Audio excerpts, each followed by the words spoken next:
this is just, again, personal stuff. Like around the time like my mom passed, like I wasn't even 21. Yeah, I definitely was not 21. I was 20, and I was still living at my dad's house, and like I would wake up, to a full bottle of red wine, just like half gone, and I'll drink the rest of it and just start drinking day to day to day, like every single day. It was a lot of days that I didn't remember, and this was 2015, and then after a while, I don't think my family or anybody really knows about this, but after a while, like I just had to snap out of it. I didn't go to help for treatment.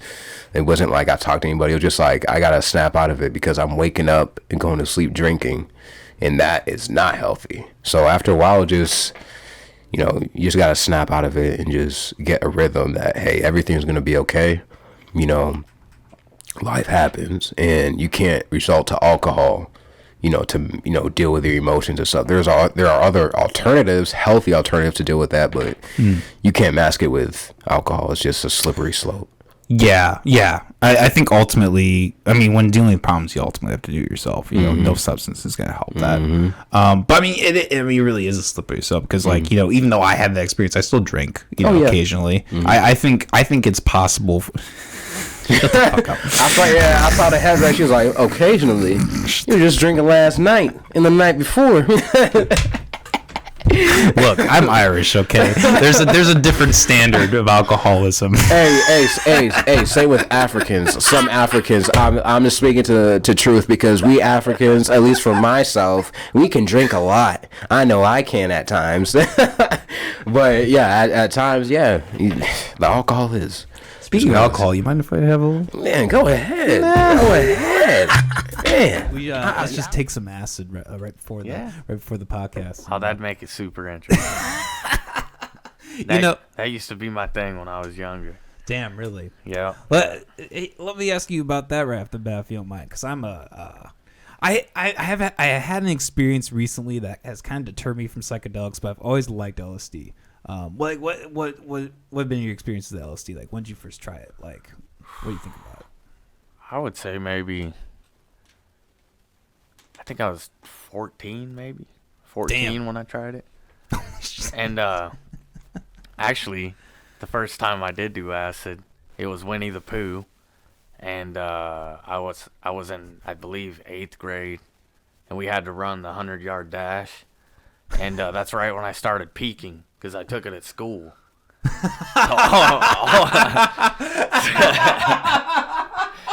So all of my classmates and buddies and stuff, they knew I was tripping, so they're all going, "Hey man, hey," like waving their hands, And I was just freaking out. And then right before I got to the end, when I looked back, I was smoking everybody. Like they're all like, "Yeah, go," and I look back and I'm just like flying. And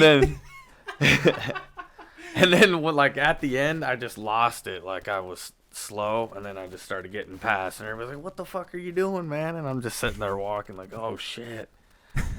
It was bad. I used to trip my balls off, man.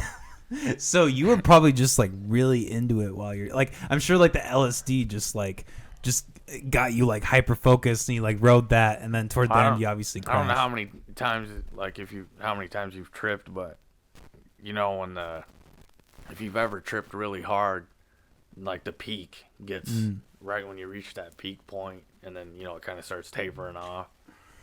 It's like at that point of that race, that's when I was peaking, so it was like, and it was the first time, so it was pretty vivid, like it was pretty visual acid. That was the first time you tripped? Yeah, when I did that. Yeah, but after that, then it just became like riding a bike, you know what I mean? And I was tripping balls constantly.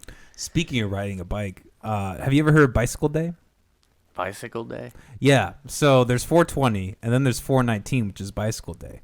The man who discovered LSD on April 19th. Do you want to look that up, Molly? Bicycle Day? On April 19th, took like 40 times the regular amount of LSD. Ooh. And he was riding his bicycle home, and he hallucinated to the point where he saw himself like flying over the mountains and like riding through the sky and shit. Yeah, they call it Bicycle Day. Let me play devil's advocate really quick. So you said you're an optimistic anarchist. What would you say would be the hardest thing to solve or combat if we were in that society? If we were in an anarchy society? Yeah.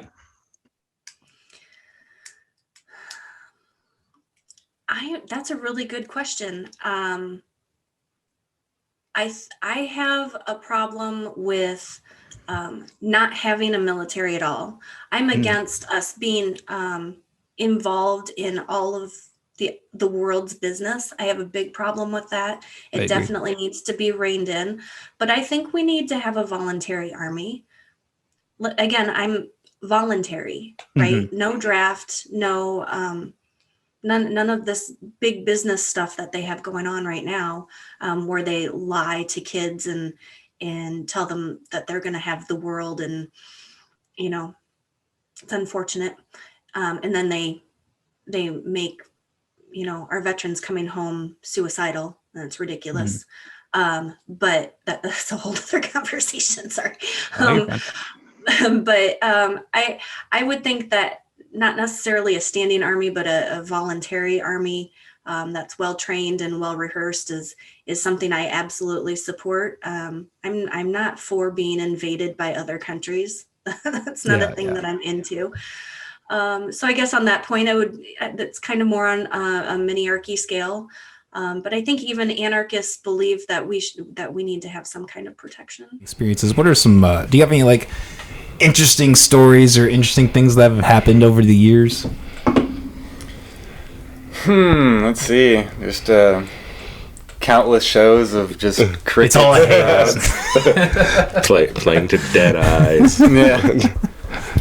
Or listening to the people playing pool bitch about how loud we are. And when are we gonna stop? That's what I was gonna say. I remember it was I think it was a shit kicker show on St. Patty's Day, and it was probably the biggest crowd that we'd ever played to. This is like 2014, 2015, but we play all original stuff. So nobody wants to hear sorry, I'm blanking on song names here. It's just this girl at the front going, "Sweet Caroline," and we're like, this is like the largest crowd we've had ever. And And they don't want to hear Alabama. They don't want to hear a note. I can remember some, at least a New Year's show where we're watching fights break out while we're playing. There's the occasional time where someone approaches the band and asks to turn down the drums, which are I always like that. All right, I'm gonna double stick it now. For a minute. Oh, he killed himself. Oh shit!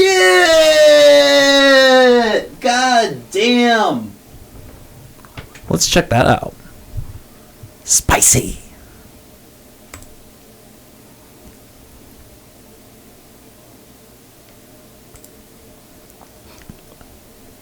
That wasn't working. I don't know why. I clicked it, I swear. Google, you suck. Des Moines Public School spokesman Phil Roeder said Dr. Christopher Rollins was put on leave last Thursday and he died at home Friday. Oh, okay. Well, you know what? Good. He was put on administrative leave the day before. Damn. Ronald's death at his home Friday came one day after he was put on. Yeah, you just said that. Sorry, I'm So yeah, was having a relationship with one of his students. Creepy. So Gloom Balloon is like the Tiger Woods of Iowa music, and this guy's like the Jeff Epstein of music. Except he did kill himself.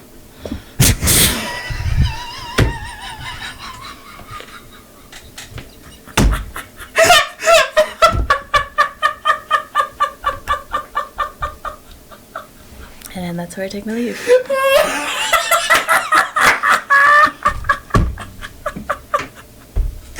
Oh, Jesus. Like, the one thing I'm always wary of is just like, why behind it, really, the tension and like what that group think is causing you to be like. And I talk about this often just because like I come from it. It was a thing that I've learned to be in it and out of it now, but I was definitely in it. Like being somebody who was like super involved in like Christian church, like the Western Christian church, you know, from 19 to 25. Like I was in college, like Bible study groups. I was memorizing the Bible. I was reading the Bible every day. Oh, damn. Yeah. Praying, like doing all these little things, talking about like super just like theological things with all these people who thought the same way that I did, you know. So like I was in it deep. You know, and then 25, I kind of realized, like, man, like, this is a place that was good for a moment. Like, I don't think I really belong here, you know? So, like, in that, with kind of having that experience, I kind of, like, talk about Christianity the most because, like, I've had that past with it where I know, like, I've known it to be true because I was in it, you know? Like, the group thing that kind of relies on just, like, Christianity kind of, like, is something that, like, I always question, too, because it's just, like, as much of it is, like, saying, like, they're about people who love God, want to represent God, want to be God to people. There's a lot of like conditional shit there still. Like, oh, we're only going to love you though if you're like, if you believe in the same theological thing as us. We're only going to love you if you think hell's a literal place. If you think that we're all sinners, and if you think that Jesus died for our sins, and if you think Jesus was white, if you think that Jesus was this, like, we'll love you then. But brother, like, if you're somebody who is out there listening to that Jay-Z, or if you're out there having premarital sex, I don't think you belong here, brother. And it's just like, the same people in this day and age that are woke were saying God hates fags 10 years ago. Yeah, yeah. You know what I mean? Mm-hmm. Like, though, I don't know. Yeah. I don't know if you know this about me, but I'm actually an atheist. Yeah, yeah. So I have a lot of opinions on dogmatism and, you know, the church. And I think although there are situations where somebody could find something positive in that, I think there is a lot of danger of dogmatism. Yeah, it's, you know, like what we're in today with, you know, the political, and, you know, that's kind of thing that changed in my mind the last year, because I always kind of had the mind that the two biggest problems for humanity were class and religion. Mm-hmm. But the last year has completely changed. I mean, circumference is dogmatism. I don't really understand what that is for people exactly, because a lot of there are a lot of people in the atheist community that have fallen prey to dogmatism. You know, they have the big A, and it's like they're forming a religion while trying to say that they're, you know, not religious, and you know, they take a lot of political stances and that kind of stuff. Yeah.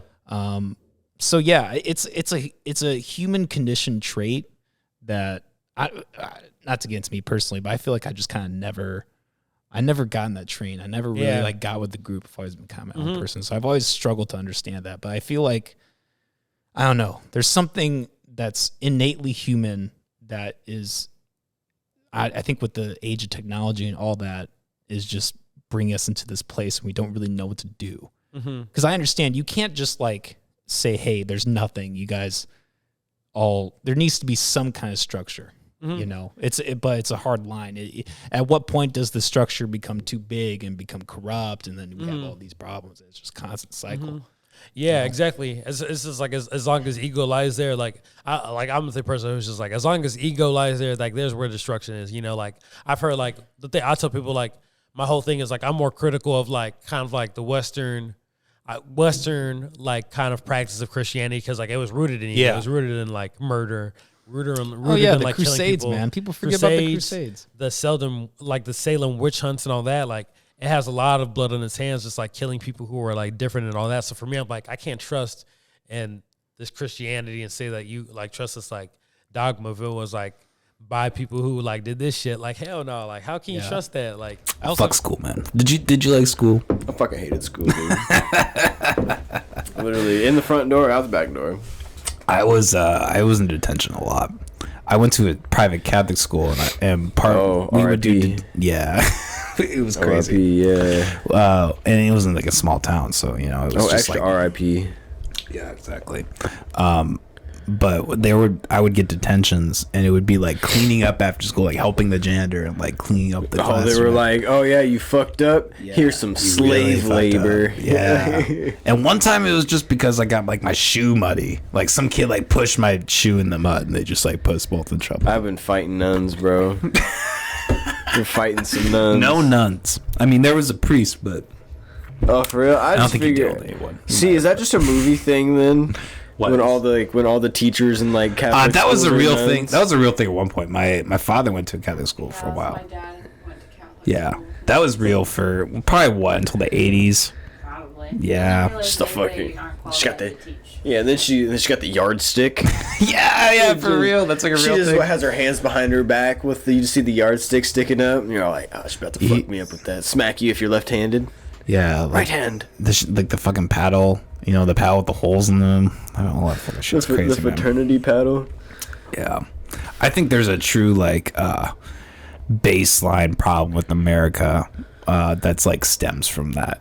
Like an entire generation of children that like did like very like in most for the majority probably very minuscule things in the whole scheme of things, and just getting their ass Just beat over like just getting their shit there's some handed to 'em, there's some bro. hardcore deep sea PTSD in there that like nobody's Yeah, bro. acknowledging. Like Dude, my that's dad's what I'm generation, saying, bro. her dad's, just all all our parents' generation, they got fucked. Just got fucked on by their parents. What'd you say?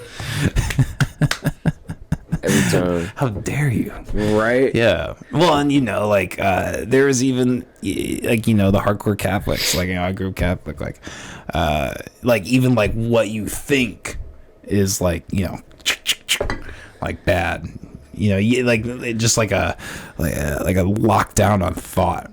Like people would be, like that's like a big part of like the teachings of the hardcore teachings of the Catholic Church. Is like if you even like have like sinful thoughts, like that's like you need to go to confession for that. Oh yeah. Yeah. He said, "You think about fucking that goat? Go talk to them." Like, buddy, if you're thinking about fucking a goat, you have more. You should not be going to a priest. You should be going to a hospital. It's like, nah, bro. The Catholic Church is exactly where you need to be if you're thinking about fucking goats, bro. It's exactly where you need to be, bro. What was that movie with Father Terry about to get that shit out of you? What was that movie with Edward Norton? Which one? The Primal Fear. Yeah. Did you ever see Primal Fear? Mm-mm. Oh gosh, it's this movie where Edward Norton is like a priest, a servant boy or whatever. Or how was one of these things? What the fuck is it called? At Catholic Church, they have like boy. altar boy. There you go. I wasn't altar boy. I didn't get diddled or anything. He said I was one of those altar boys. I don't know, a couple of them. No, just So you were lucky ones. I was like the lucky. I wasn't cute enough. He said I was an ugly child, so I had two. that worked in your favor, and you just didn't know it. Blessing in disguise. I had too much helicopter parenting going on for him to get away with that. They usually go for the broken home kids. That's Right. He said it's the broken ones. You need a father figure, Timmy. We're terrible people. Yeah. Well, I guess this is the day where Molly finds out I'm having a family. No, I'm just kidding. I'm gonna give you a life outlook. I'm just gonna drop a few cards. So, Cool. past, present, future, surrounding energy. You big daydreamer? No, yeah. Yeah.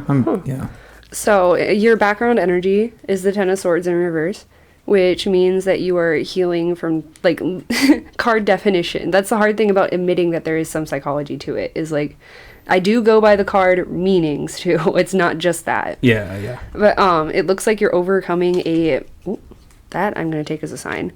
That is so This funny. subject is fucked up. Okay, so Ten of Swords in reverse came out.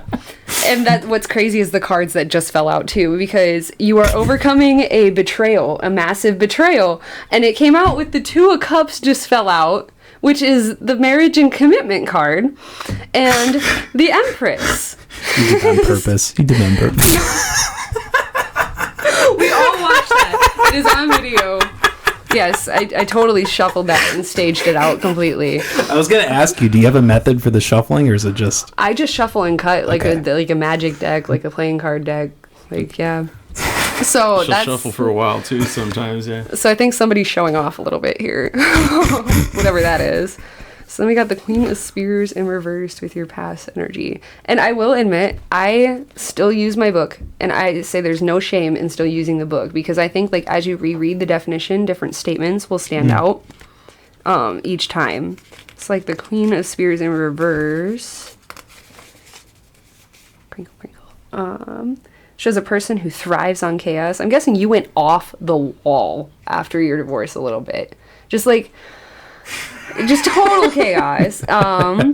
Yeah, you probably lost a lot of friendships. You probably, I'm guessing, were involved in like, sorry to say this, you were probably involved in like a third party situation, whether you were cheated on, you were cheating, or you were with someone who was cheating. Not true. Not true. Okay. Either way, there was a triangle situation going on at that point. What about the married kid. lady? With the what? Was that after your divorce? The Which married lady? The married lady. Married Oh, lady. fuck. You know what? Okay. I got you. Creepy, man. It's creepy. This shit's creepy. Goddamn. Yeah, she was married. Actually. We just made out, though. I didn't fuck her. So. But yeah. It just looks If that helps the card reading out. No. that is a love triangle with a third party situation. Exactly. Yep. So that was your past, but as you're sitting right now, it's interesting because you have the 10 of coins, which is a very positive thing, but it's in reverse. So I don't even need the book for that one. So it's like you have everything around you and you love it. It just feels like something's missing. There's just like one aspect that you feel like is a barrier in the way, and I'm gonna find out what it is because I'm nosy. Cryptocurrency. The cryptocurrency, damn it. Oh, we gotta flip. I need to put my entire savings account in crypto. Temperance, That's huh? what it is. That's interesting to me. And when I asked what the situation is, sorry, when you have so many books, you kind of lose some of the placements of these. Temperance, there it is. That's upright too. It talks about work. It looks like you might not like your actual job or I like what my you job. do day to day. Something about Yeah, I mean, I think I probably experienced repetitiveness. it feels like something isn't going according to plan. In other words, it's like you're following the steps, but the execution isn't as satisfying in your day to day. You know what I mean? That's Yeah, that's possible. It's a very interesting energy to reflect on. So I would definitely give some advice on like a gratitude and priority list. So you can like figure out if you're truly happy and like if you're not, if the answer isn't a resounding yes immediately, how can you fix that? Because you only got one life that you're going to remember at least. Like who knows what happens after or before. But why would you spend any time doing anything that makes you even just barely complacent? Why not do what makes you ecstatic? Like, you know what I mean? I feel like that's important to hear right now. So, whatever ridiculous thing it is that you're kind of planning or want to do after that point, do it. Yeah, I actually hear you take a well-deserved bow. So, I think that, like, you're not allowing yourself to celebrate what you have type of thing. It's like, that's what it is. So, in the future here, you need, is Yeah, that's accurate. yeah, it's accurate. Chuckling too. That's Yeah. I'm really bad at that. I don't that's just I- funny. I don't give myself any credit actually. I'm that stereotype, like the stereotypical artist who just thinks all this, like he's fucking Mozart and he thinks his music sucks. You know? Yeah, That kind of guy. perfectionist. Not that I'm saying Mozart, but Yeah, we're our own worst critics. yeah, Yeah, exactly. for sure. Okay.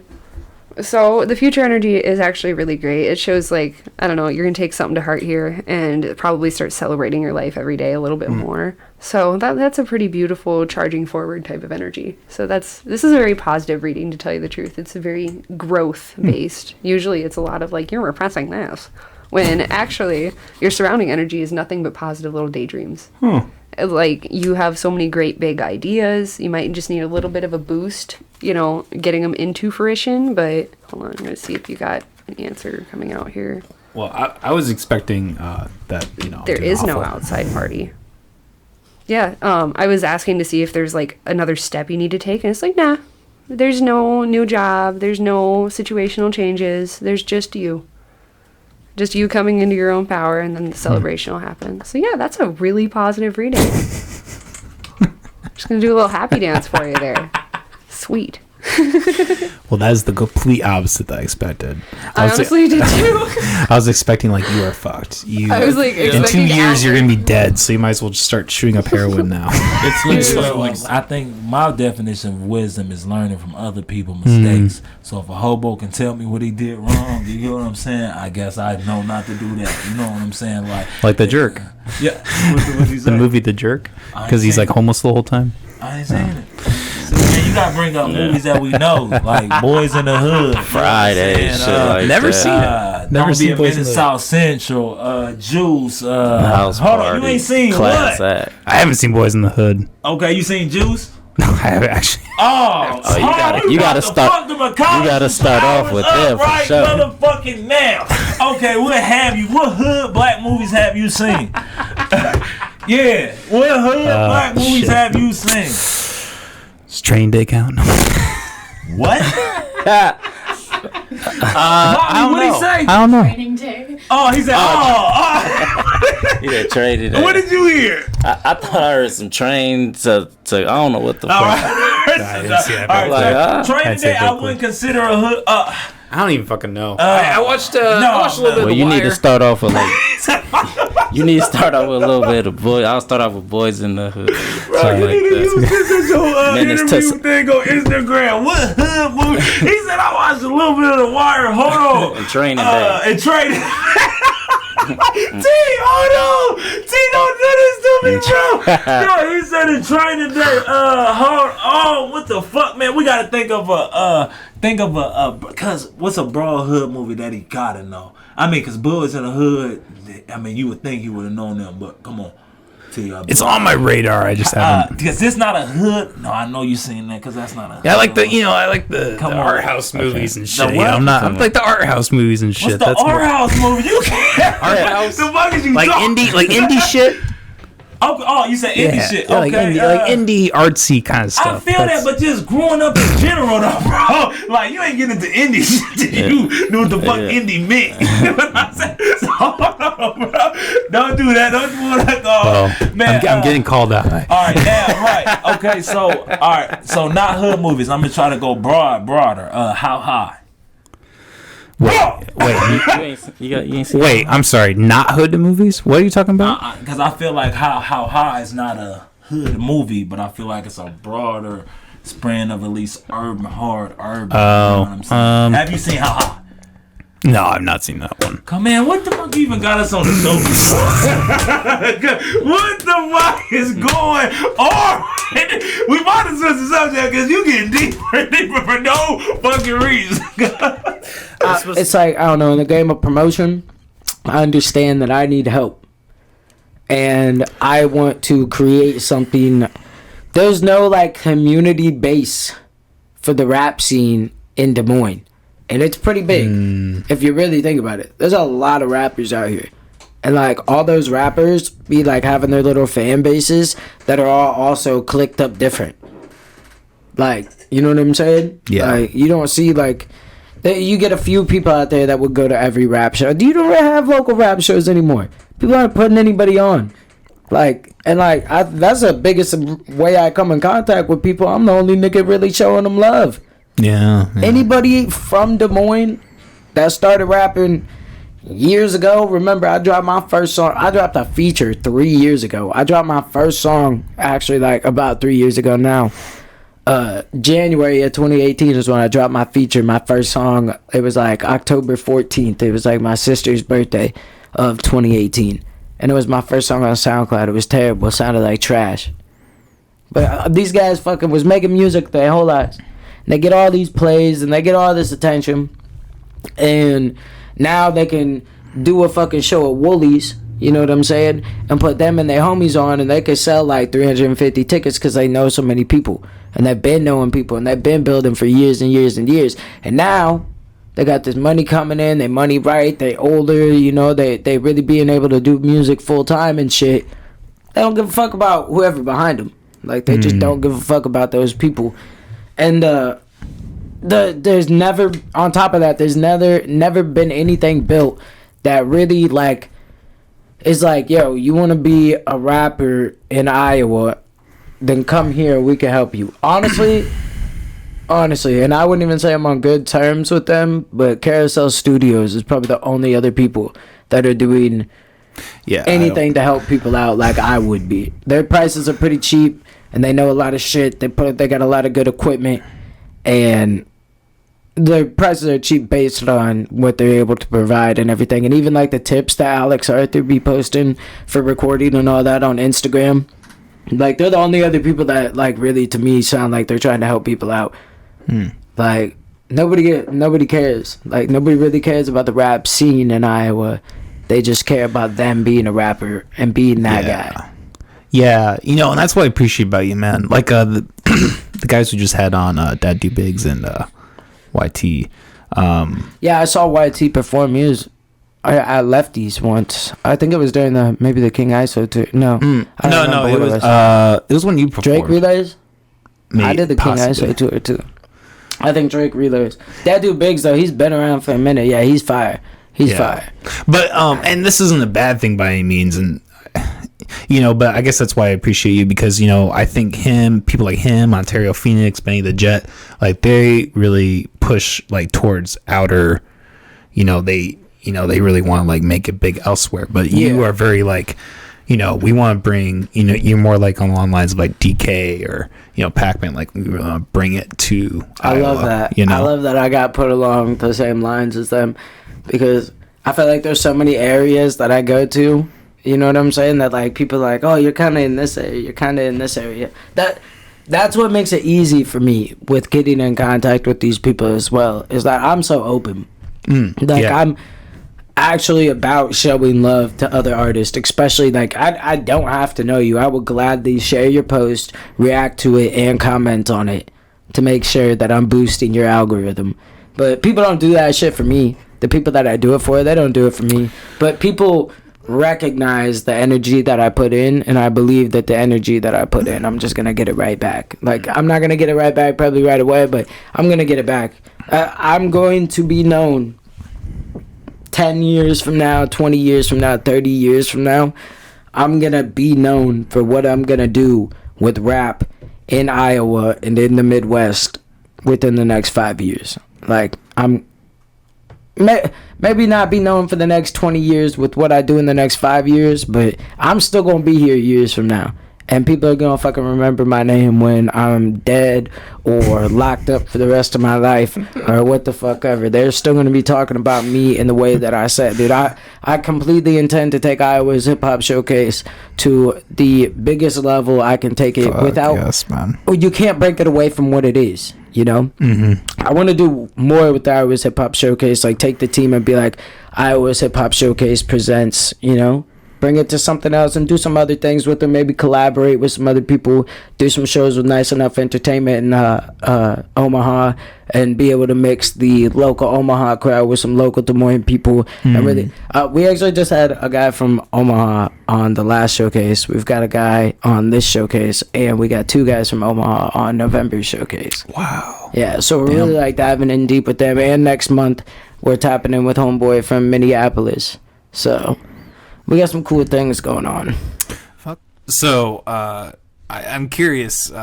What do you mind talking about any of that? Like your time, or if you don't want to, that's fine. No, I mean, that's how we met. Yeah, that's how we met. Oh, really? Yeah, that's how we met. We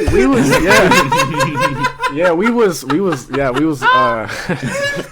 that is how we met. That's good shit. Yeah, me and him was locked up together. That's how we met. And then one of our other homies who just passed a couple months ago, that's how we met him too. And us three were like, we all got out like a couple days apart. And like after we got out, like we just became super close and everything.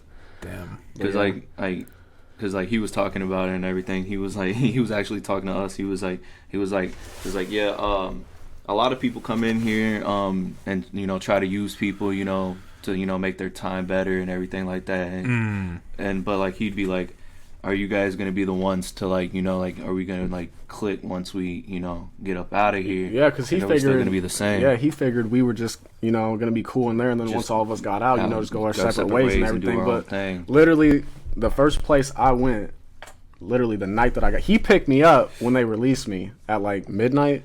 Yeah, it was like midnight. As soon as they let me out, he picked me up and we went straight to our other homie's crib.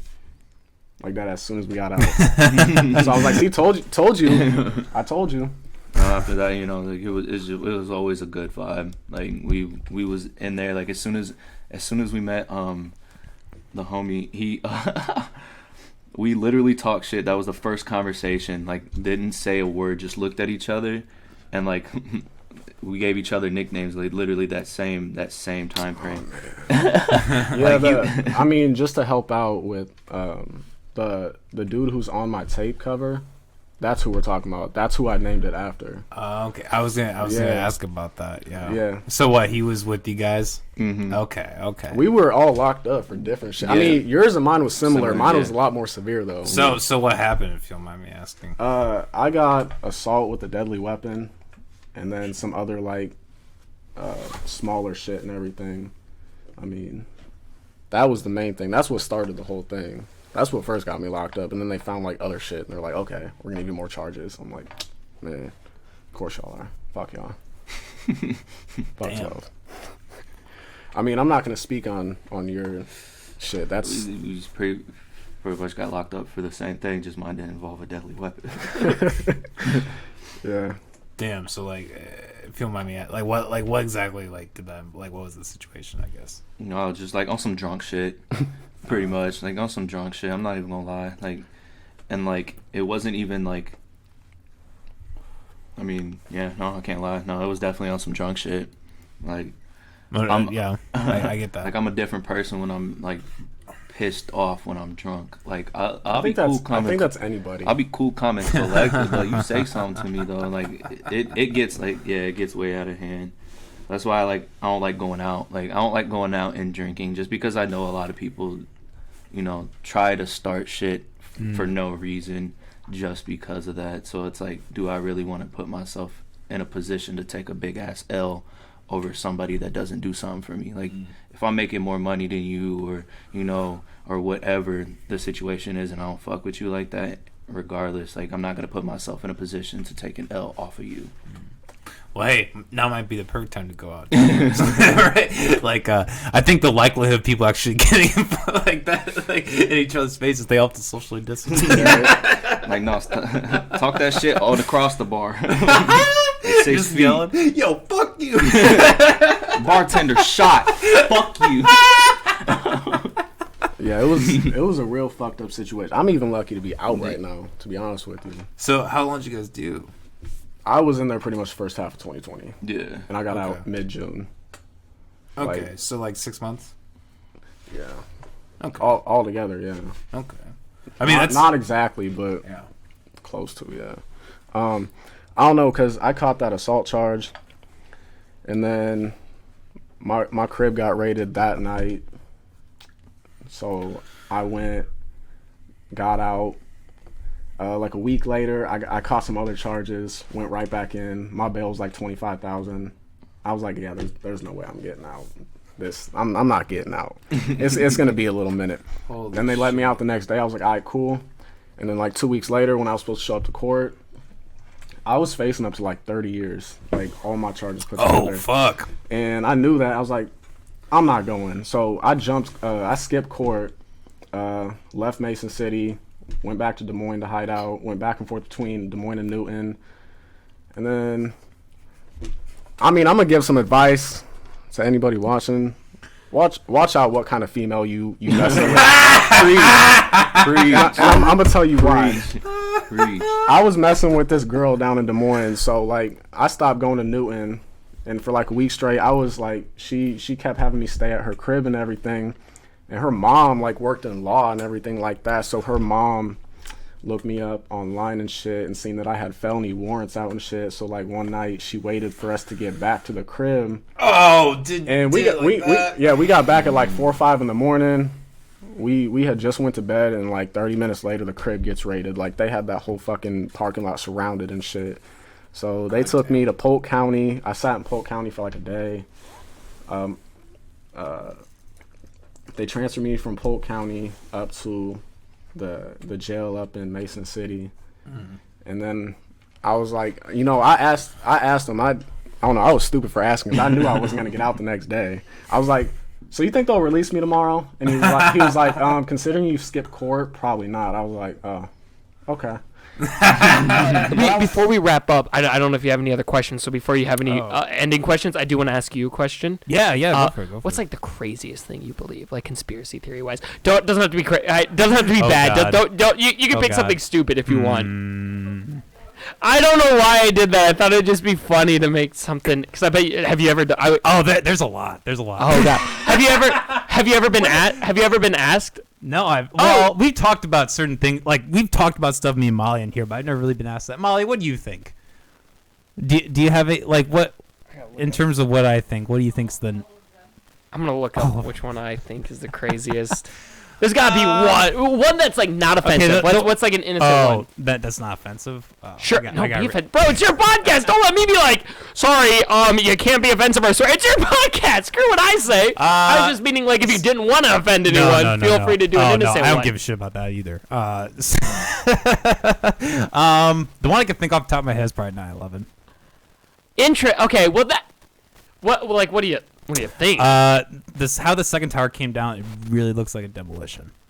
Interesting. So you think like Bush was behind it to try to? It's possible.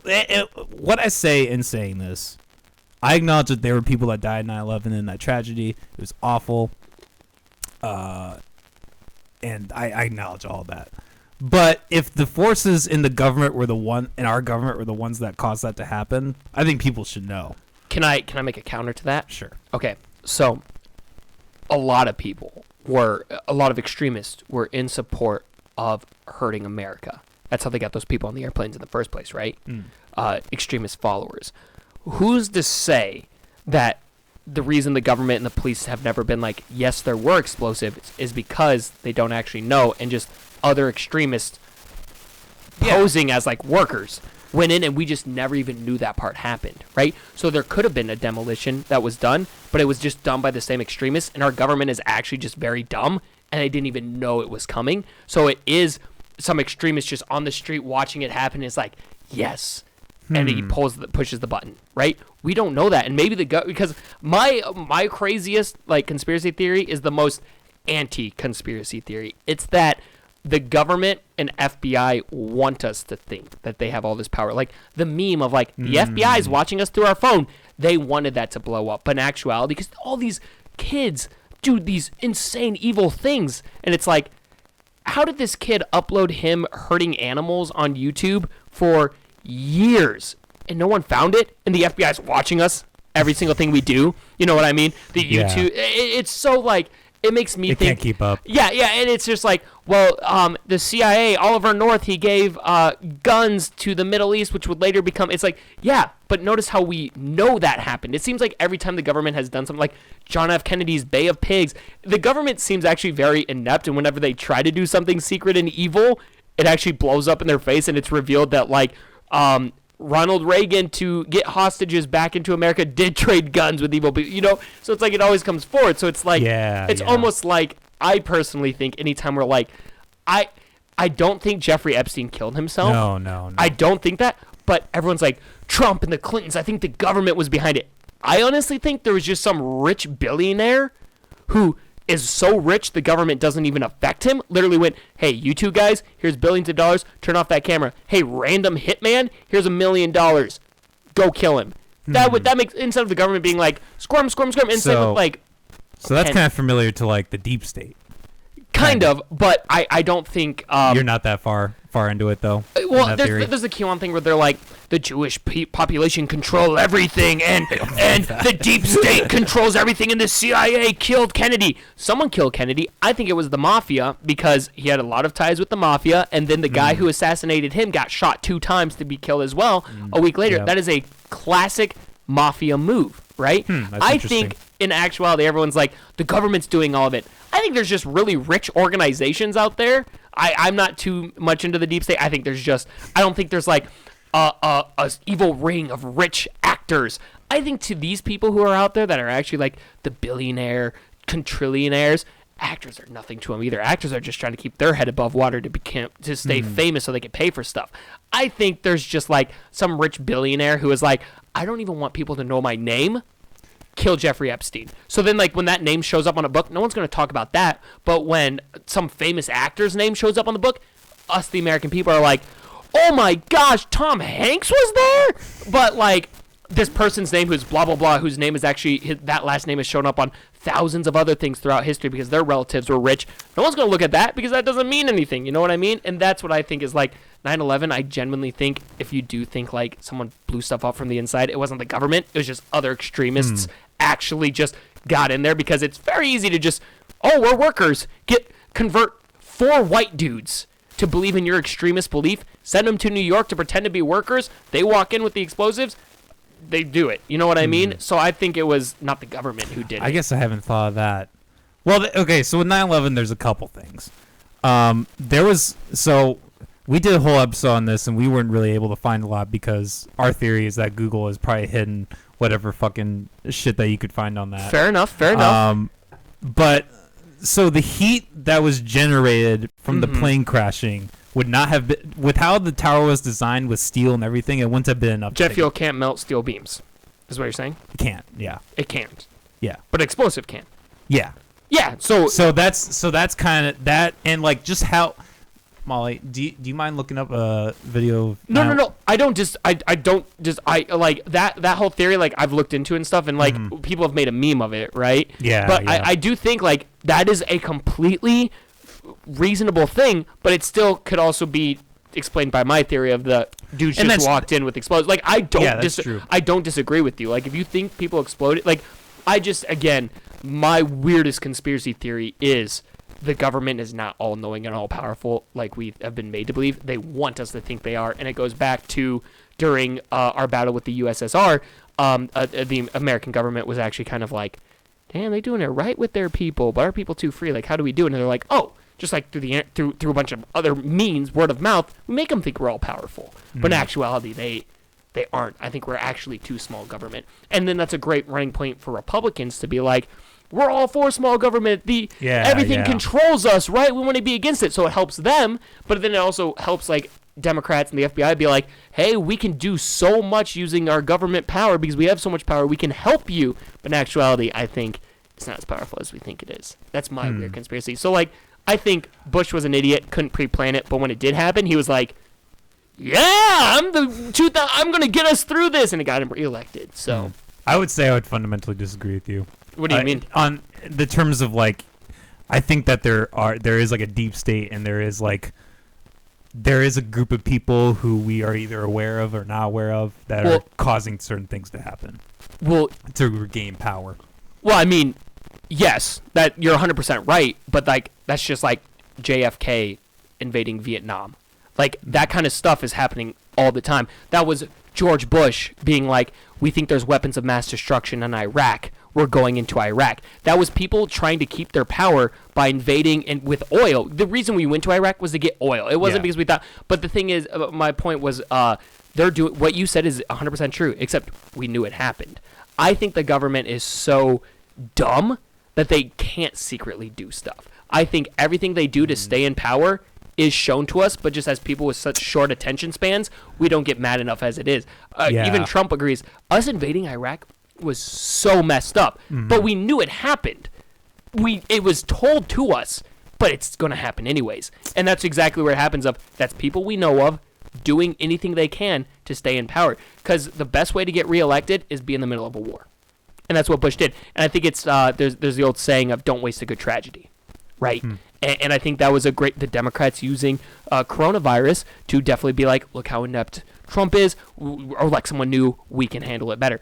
I don't think coronavirus was created by anyone to take control. I do think it was possibly made in a lab and got out, but I don't think it was like purposely done or anything. And again, I think it's just politicians blatantly using something that they didn't control, but now they're like, now we can get control of it to not waste a good tragedy. Yes. You and I are on the same page on that for sure. Yes. Let me ask you this: you being a female rapper, because like I said, you're the first one we've had in here, and I think there's maybe I'm making assumptions, but I feel like that there's probably a different experience attached to that versus maybe a male rapper. I guess I'm just curious, like, do you have a different perspective being a female rapper? That's an interesting question. I would say, as my experience of being a female rapper, I've definitely made it a priority to stay true to my sound. So my sound is kind of like manly and aggressive and like Lil Kim. Like not always super receivable to people because it's just not it's not like the female rappers that you hear. And like I don't have a problem with sexuality or being open or anything like that. Like I say some nasty shit in my songs. But I'm also like not super interested in selling myself sexually to be successful. Like if that's the only reason that you're here supporting me, then that's not the point of my music. Like the point of my music is to speak my truth and to talk my shit and go on with my day. So it's been an interesting journey to find the happy medium of I do want to be receivable and I do want people to be like, yeah, that's a sound I can listen to. I like that sound, while still staying true to like I have a very like Greaves and Russ and Eminem type sound. Yeah. Which isn't from a short little girl is just not the most receivable, Yeah. So trying to find that happy medium of like playing around with sounds and finding something that doesn't to me feel like selling out. I like that.